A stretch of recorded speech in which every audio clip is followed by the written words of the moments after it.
Welcome to we learn virtual learning network में आपका स्वागत है। इसमें हम English session 2 how the squirrel got his stripes पर डिस्कस करेंगे। Now this is the story of a squirrel and how it got its stripes on the body. Talking about the theme of the story, value every individual's contribution however small।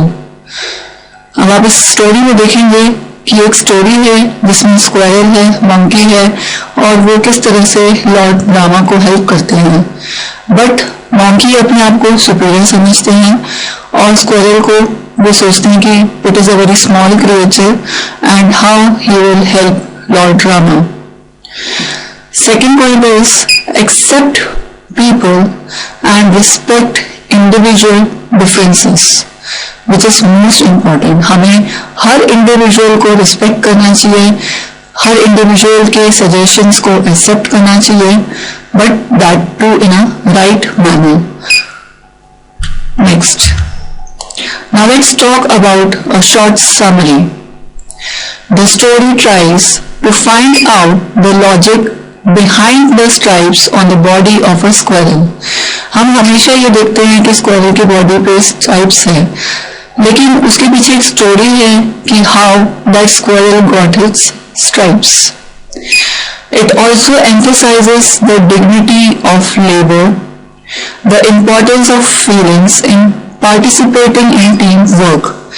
हमेशा जब भी हम team work करते हैं तो हमें importance रखनी चाहिए हर इंडिविजुअल की, चाहे वो छोटा क्रिएचर हो, चाहे वो बड़ा क्रिएचर हो, चाहे एक स्मॉल एफर्ट दिया है, चाहे उसने बिग एफर्ट दिया है, but the thing that should be kept in mind is the effort. अगर आपका एफर्ट माइन्यूट से भी माइन्यूट है तो उसे आपको काम जरूर करना चाहिए। Even the smallest contribution is important in some way, so we should recognize even the smallest contribution or the smallest effort made by the individual in the team work। यहाँ पर टीम वर्क क्या है कि सभी monkeys help करते हैं एक सेतु बनाने के लिए लॉर्ड रामा को, जब he was in the search of his wife Sita। Next, how the squirrel got his stripes analysis। Now let's talk about the story। The story is divided into two parts। Talking about part 1, Rama asked his army, the other monkeys laughed too। Now, monkeys were helping Lord Rama to build a bridge over the sea। monkeys Lord Rama को help कर रहे थे कि वो एक bridge बना सके, एक सेतु बना सके जिससे कि वो लंका की तरफ जा सके। Why? He was in the search of his wife Sita। They were pulling out the rocks and heavy stones from the mountains and carrying them to the sea। तो सभी वानर, यहाँ पे monkeys कौन है? वानर। वानरों ने लॉर्ड रामा को सपोर्ट किया, उनको उनकी हेल्प करे कि एक ब्रिज बना सके, एक सेतु बना सके। यहाँ पर हर monkey जो है वो रॉक्स को उठाता और इस तरीके से हेवी स्टोन्स उठा रहा और साथ में उन्होंने माउंटेन्स फॉर्म किया जो कि वो सी तक ले जा रहे थे। Second is a little squirrel was also carrying little pebbles from the mountains and throwing them into the sea. वो पत्थर उठाते और उसको सी में डालते जिससे कि एक माउंटेन बन जाएगा स्टोन का, जिससे कि वो इजिली उस सी को पार कर पाएंगे या उस समुद्र को पार कर पाएंगे। अब यहाँ पर आप देखोगे कि एक फर्स्ट पॉइंट भी बताया है कि monkeys ने लॉर्ड रामा को हेल्प किया। monkeys साइज में बड़े थे इसलिए वो बड़े बड़े पत्थर उठा पा रहे थे और इस तरह से वो सी में उसको फेंक पा रहे थे। अब जब हम सेकेंड पॉइंट की बात करते हैं, सेकेंड पॉइंट में आते हैं स्क्वायरल। उसमें एक स्क्वायरल का भी रोल था। स्क्वायरल भी चाह रहा था कि वो लॉर्ड रामा को हेल्प आउट कर सके, बट आपने देखा होगा कि स्क्वायरल जो गिलहरी है वो बिल्कुल छोटे होती है और उसके साइज के अकॉर्डिंग सिर्फ वो छोटे छोटे पत्थर ही उठा पा रहा था। A little squirrel was also carrying little pebbles from the mountains and throwing them into the sea। वो छोटे छोटे पत्थरों को उठाकर उसको फेंक रहा था। Now, suddenly he came in the way of a big monkey. अब अचानक ही वो एक monkey के रास्ते में आया. The monkey shouted at the squirrel and wanted to know what he was doing there. Monkey उसको देखकर एकदम से चिल्ला उठा कि तुम यहाँ पर क्या कर रहे हो? तुम्हारा यहाँ पर क्या काम है? छोटे छोटे पत्थर तुम अगर उठाकर रख रहे हो तो इतने में तो बनने ही नहीं वाला. Then the squirrel told the monkey that he was also contributing in building the bridge. All the monkeys made fun of him. जब स्क्वायरल ने बताया मंकी को कि वो भी अपना कुछ कंट्रीब्यूशन देना चाह रहा है वो ब्रिज बनाने के लिए, तो सारे मंकीज उस पर हंसने लगे, उसका मजाक उड़ाने लगे कि तुम छोटे छोटे पत्थरों को उठाकर क्या ब्रिज बना पाओगे? क्या इन छोटे छोटे पत्थरों को जो आप उठा रहे हो, क्या इससे ब्रिज बनाना पॉसिबल है? Now let's move on to second part of the story. आपने फर्स्ट पार्ट में यही समझा कि monkeys हेल्प कर रहे हैं लॉर्ड रामा को और मंकी आता है रास्ते में स्क्वायरल के. स्क्वायरल से पूछता है, उस पर चिल्लाता है कि क्या कर रहे हो यहाँ पर. स्क्वायरल उसको बताता है कि वो ब्रिज बनाने में हेल्प आउट कर रहा है लॉर्ड रामा को और इस पर सारे मंकीज हंसते हैं. अब आइए सेकेंड पार्ट पे चलते हैं स्टोरी के. अब सेकेंड पार्ट पे the squirrel did not think there is white stripes on his back. This is the second part of the story. Now let's see further. The squirrel did not give up even when the monkeys made fun of him. The monkeys were angry and one of them picked up the squirrel and flung or threw him away. लेकिन squirrel demotivate नहीं हुआ. monkeys हंस रहे थे फिर भी squirrel ने उसने गिव अप नहीं किया. उसने डिटरमिन होकर सोचा कि नहीं, मैं पत्थर उठाऊंगा और उसमें ब्रिज बनाने में इनको हेल्प आउट करूंगा. जबकि मंकीज उसका मजाक उड़ा चुके थे तब भी वो बिल्कुल भी डिमोटिवेट नहीं हुआ. द मंकीज वर एंग्री और ये सब दोबारा से ऐसे देखते मंकीज को और गुस्सा आया और उन्होंने क्या किया, उन्होंने स्क्वायरल को उठाया और उसको दूर उठाकर फेंक दिया.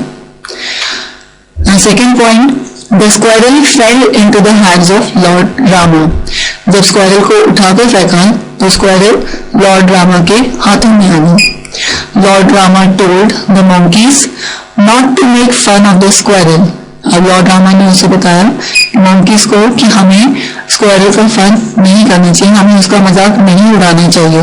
बिकॉज ही वॉज स्मॉल, क्योंकि वो बहुत छोटा है और उससे इतना बड़ा पत्थर कैसे उठाया जाएगा. He also told the monkeys that he valued the squirrel's work. Lord Rama ने कहा मंकीज को कि मुझे इसके काम की बहुत कदर है कि चाहे इसने छोटे से छोटा पत्थर उठाया लेकिन ब्रिज बनने में वो हेल्पफुल रहा है उसके लिए. And help in building the bridge because it was done with love. क्यों? क्योंकि उसने जो वो काम किया है उसके अंदर प्यार है. उसने उसकी जो भावनाएं हैं, जो इमोशंस हैं, that was much more concern for Lord Rama. कि चाहे उसने छोटा काम किया, चाहे उसने अपनी साइज के अकॉर्डिंग छोटे छोटे पत्थर उठाए, लेकिन उसके पीछे जो उसका इंटेंशन था that was a love for Lord Rama. Lord Rama gently ran his fingers over the squirrel's back. Lord Rama ने उसको प्यार किया और उसकी बॉडी पे वो अपने फिंगर्स को फेरा, जैसे हम एक जानवर के ऊपर एक हाथ फेरते हैं, इसी तरीके से उसने अपनी उंगलियां उसके ऊपर फेरी. एंड पुट इट डाउन, उसको प्यार से सहलाया और उसको नीचे रख दिया. The 3 white strips that we see on the back of a squirrel are believed to be the marks of Lord Rama's fingers. जो हम 3 white strips देखते हैं गिलहरी या स्क्वायरल के पीछे, वो और कुछ नहीं है, लॉर्ड रामा की फिंगर के निशान हैं. Now, let's talk about the qualities of Lord Rama in the story. अब आपने दोनों पार्ट्स पढ़े हैं. इसमें आपने देखा कि सेकेंड पार्ट में कि किस तरह से लॉर्ड रामा ने उसको सहलाया, उसको प्यार किया और उसके काम की कदर की, और ये देखा कि किस इंटेंशन से स्क्वायरल ने लॉर्ड रामा को हेल्प आउट किया. Now let's talk about qualities of Lord Rama in the story. Lord Rama is the central character of Ramayana. हमने रामायण में देखा है कि लॉर्ड रामा जो है वो मेन कैरेक्टर है जो कि पूरे रामायण जिस पर बेस्ड है. Lord Rama was loving and kind-hearted in nature. He was very loving in nature. He was बहुत दयालु थे वो. He was known for morality and justice. तो he is still known for morality and justice. He is very much concerned about love and not strength. अभी भी वो सिर्फ love को ही देखते हैं ना कि स्ट्रेंथ को. तो यही देखते हैं कि किस इंटेंशन से सामने वाले ने काम किया है, किस इंटेंशन से उनके लिए काम किया गया है. हम ये नहीं कहते कि स्ट्रेंथ ही बड़ी होती है और लव नहीं. नहीं, ऐसा नहीं है. Love matters a lot. Now let's come to the moral of the story. We should not make fun of the weak and the small. हमें हमारे से जो कमजोर हैं, हमारे से जो छोटे हैं, उनका हमें कभी भी मजाक नहीं उड़ाना चाहिए.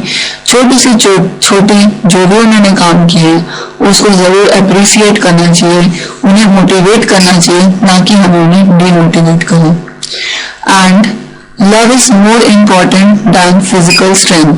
चाहे इंसान शक्तिशाली हो, बॉडी अच्छी हो, फिजिकल स्ट्रेंथ हो, लेकिन अगर उसमें प्यार ही ना हो, उसमें लव ही ना हो, तो वो कैसा क्रिएचर, वो कैसा living being? No. So still we say कि love is more important than physical strength. Now let's come to another lesson exercises. We have completed with the lesson. Now we should do lesson exercises. Now this is first sentence. Building the bridge was difficult work involving several steps. Complete the steps. अब इसमें आपको steps दिए हैं, उस steps को complete करना है. जो ब्लैंक्स में अंडरलाइंड है वो हमने कंप्लीट किया हुआ है यहाँ पे. पुलिंग आउट जो है वो फर्स्ट स्टेप है. किसको पुल आउट करना है? Pulling out rocks and several stones. तो first step is pulling out rocks and several stones. Second steps carried rocks and stones to the sea. This is the second step कि हमने rocks को उठाया, stones को उठाया और हम उसको sea तक ले गए. Next, cut rocks into shapes. जो rocks लिए हमने उनको कट किया, उनको एक proper shape दी. Last step है building the bridge. और हमने जो cutted rocks हैं, जो rocks हमने कट किए हैं, उनसे हमने ब्रिज बनाया. Now let's move on to another lesson exercise. Complete the following table showing the contrast between the monkey and the squirrel. अब हम इसमें दो कैरेक्टर्स हैं, monkey और squirrel, उन दोनों के बीच में हमने contrast किया है. Let's talk about the size. Monkey is big in size, whereas squirrel is small in size. Next comes voice. Voice of monkey is loud, whereas the voice of squirrel is small. It could be weak or soft. बहुत softly squirrel बोलता है उस, और जो monkey है वो चिल्लाता है जोर से. Strength की अगर हम बात करें तो monkey is strong. Physical strength के बारे में यहाँ पर बात करें हम. अगर हम फिजिकल स्ट्रेंथ स्क्वायरल की बात करें तो it is weak. Then attitude, monkey is quite rude in its attitude, whereas squirrel is polite. Next, the other exercises use the dialogues or statements given in each bubble to complete the description in the sentence given against it. अब देखिए first sentence है I want to buy 2 armchairs. I am looking for wooden ones in brown. अब यहाँ पर आप देखोगे कि दो स्टेटमेंट्स हैं. एक स्टेटमेंट तो है I want to buy 2 armchairs और इसका सेकेंड स्टेटमेंट है I am looking for wooden ones in brown. We have to combine both the sentences. armchairs है, 2 armchairs है, और दूसरे सेंटेंस में क्या है वुडन ही चाहिए और वो भी ब्राउन होना चाहिए। जब हम दोनों सेंटेंस को कंबाइन करते हैं तो we get the answer I want to buy 2 brown wooden arm chairs, कि मुझे 2 wooden arm brown wooden arm chairs चाहिए। Let's move on to another example. This car is Japanese. It's very fast. ये car है Japanese और ये fast है। तो अब जब हम दोनों सेंटेंस को कंबाइन करते हैं तो we get the sentence this is a very fast Japanese car, कि वो फास्ट भी है और वो जापानीज कार भी है। Let's move on to another statement. You are wearing a lovely sari. It's silk, isn't it? अब यहाँ पर पूछा गया है आप एक लवली साड़ी पहन लो, इट्स सिल्क isn't it? तो simple we can write it out, you are wearing a lovely sari. Thank you.